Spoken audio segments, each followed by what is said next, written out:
Dear students, मैं रामावतार कांटीवाल आपके इस YouTube channel online English classes by Ramavatar Kantiwal में सभी का हार्दिक स्वागत करता हूं। स्टूडेंट्स, इससे पहले वीडियो में हमने chapter number 8 a house is not a home का 5th पार्ट पढ़ा था। उसके आखिर में हमने पढ़ा था कि अगले दिन स्कूल में लोग हमेशा की अपेक्षा और भी अधिक अजीब तरीके का व्यवहार कर रहे थे। लेखक ताले वाले अलमारी के पास खड़ा हुआ जिम क्लास के लिए तैयार हो रहा था और लोग लेखक के आसपास मंडरा रहे थे। लोग लेखक से जल्दी करने के लिए कह रहे थे। ये जानकर के लेखक को अजीब सा लगा, परंतु पिछले कुछ हफ्तों में जो कुछ हुआ था उसे देखते हुए लेखक इससे आश्चर्य नहीं हुआ। लगभग ऐसा ही लगा कि जैसे कि जिम की ओर वे लेखक को धकेल रहे थे, लेकिन फिर भी मुझे कोई भी समझ में नहीं आया कि ऐसा क्यों था।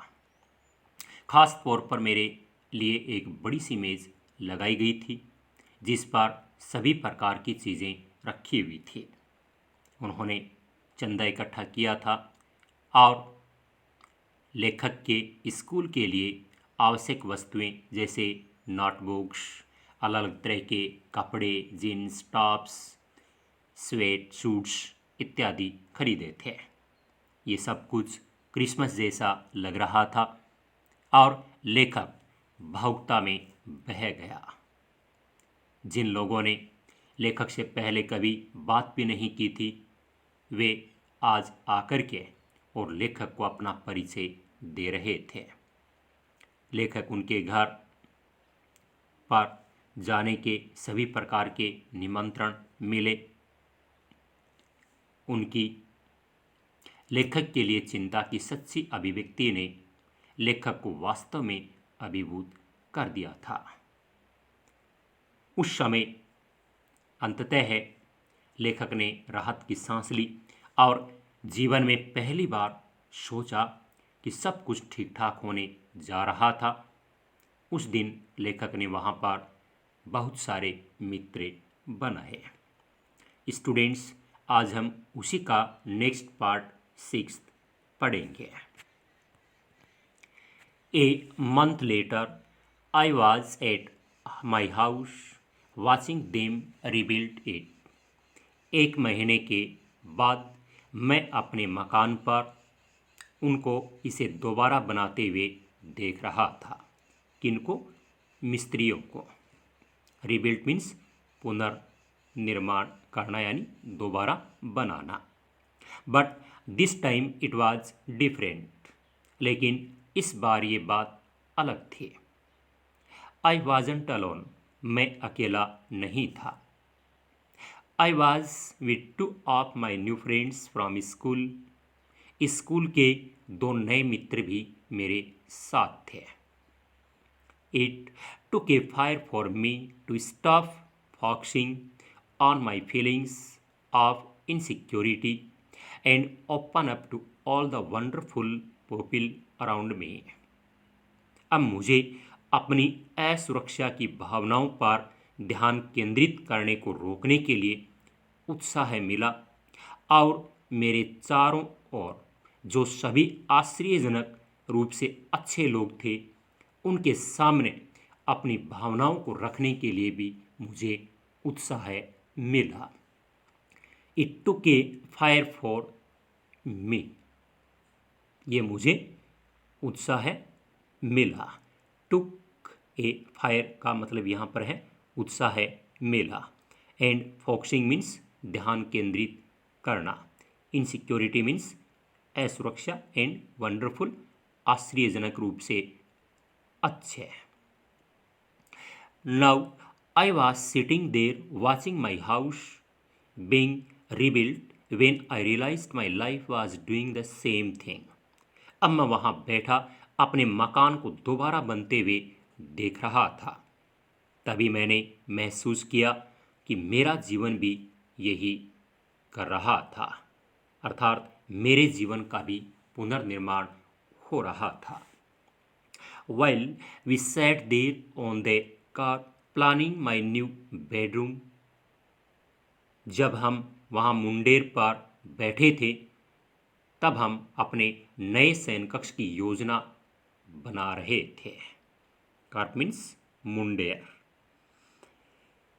I heard someone walk up to me from behind and say, मैंने किसी को अपने पीछे आकर कहते हुए सुना, does this belong to you? क्या ये आपकी है?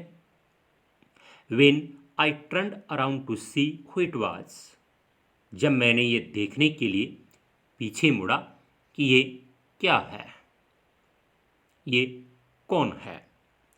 I couldn't believe my eyes, तो मुझे अपनी आंखों पर विश्वास नहीं हुआ। बिलीव मीन्स विश्वास करना।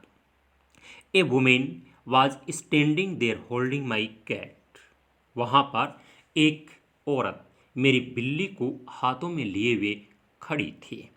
स्टैंडिंग खड़ी थी, देर वहाँ होल्डिंग पकड़े हुए। आई लेफ्ट ऑफ, मैं उछल पड़ा, and gripped her out of the women's arms, और उस स्त्री की बाहों से उसे झपट लिया। ग्रिप्ड झपट लिया, हर उससे। I held her close to me, मैंने उसे खुद से चिपटा लिया। And cried into that beautiful orange fur, और उसके सुंदर नारंगी फर में मुंह छिपा कर रो पड़ा। क्राइड, रो पड़ा। सी पर्ड हैप्पीली, वह खुशी से घुरघुराई। हैप्पीली मीन्स खुशी से, एंड पर मीन्स घुरघुराना। My friends were hugging me, hugging the cat and jumping around, मेरे मित्र मुझे गले लगा रहे थे, बिल्ली को गले लगा रहे थे, और इधर उधर उछल रहे थे। जंपिंग उछल रहे थे, अराउंड इधर उधर। हग मीन्स गले लगाना। Apparently, my cat had been so freaked by the fire that she ran over a mile away. स्पष्ट रूप से मेरी बिल्ली आग से इतना डर गई थी कि वह भागकर 1 मील दूर चली गई थी। Had been so freaked, इतनी डर गई थी, by the fire, आग से, that की she ran over, वह भाग गई, a mile away, 1 मील दूर। Her collar had our phone number on it, उसके गले के पट्टे पर हमारा फोन नंबर था। कॉलर मीन्स गले का पट्टा। बट लेकिन our phone had been destroyed and disconnected, लेकिन हमारे फ़ोन नष्ट हो गए थे और उनका कनेक्शन कट गया था। डिस्ट्रॉयड नष्ट हो गए, एंड डिसकनेक्ट कनेक्शन कट गया। This wonderful women took her in and work hard to find out whose cat it was, उस अच्छी महिला ने उसे अपने घर में रखा था और ये पता लगाने के लिए काफ़ी मेहनत की कि ये किसकी बिल्ली थी। वर्क हार्ड, काफ़ी मेहनत की, टू फाइंड आउट मीन्स पता लगाना। Somehow she knew this cat was loved and sorely missed. किसी प्रकार उसे पता था कि ये बिल्ली किसी को बहुत प्रिय है और कोई इसे बहुत अधिक याद करता है। Sorely means बहुत अधिक, missed याद करता था। As I sat there with my friends, जब मैं वहाँ अपने मित्रों के साथ बैठा हुआ था, and my cat curled up in my lap, और मेरी बिल्ली मेरी गोद में सिमटी हुई थी। कर्ल्ड अप, सिमटी हुई थी, इन माई लैप, मेरी गोद में। All the overwhelming feelings of loss and tragedy seem to diminish. उस समय नुकसान और दुखद घटना की अभिभूत कर देने वाली भावनाएं कम होती हुई प्रतीत हुई। ओवरवेलमिंग फीलिंग्स, अभिभूत कर देने वाली भावनाएं ऑफ लॉस कम सिम्ड प्रतीत हुए। एंड ट्रेजिडी, दुखद घटना। डिमिनिश मीन्स कम करना। I felt gratitude for my life, my new friends, the kindness of a stranger. मैंने अपने जीवन, अपने नए मित्रों, मेरी बिल्ली सॉरी मैंने अपने जीवन, अपने नए मित्रों, एक अपरिचित महिला की दयालुता और the loud purr of my beloved cat, और अपनी प्रिय बिल्ली की जोरदार गुड़गुड़ाहट के प्रति कृतज्ञता अनुभव किए। आई फेल्ट ग्रेटिट्यूड, मैंने कृतज्ञता अनुभव की, फॉर माई लाइफ, अपने जीवन के, माई न्यू फ्रेंड्स, अपने नए मित्रों, the kindness of a stranger, एक अपरिचित, कौन, वो महिला, उसकी दयालुता, and the loud purr of my beloved cat, और मेरी प्रिय बिल्ली की जोरदार गुड़गुड़ाहट के प्रति। My cat was back and so was I, मेरी बिल्ली वापस आ गई थी और मैं भी उबर चुका था, अर्थात उस दुखद घटना से मैं भी उबर चुका था। स्टूडेंट्स, इसी के साथ में ये अपना chapter 8 a house is not a home complete हो गया। वीडियो को आखिर तक देखने के लिए सभी का बहुत बहुत धन्यवाद। Have a nice day.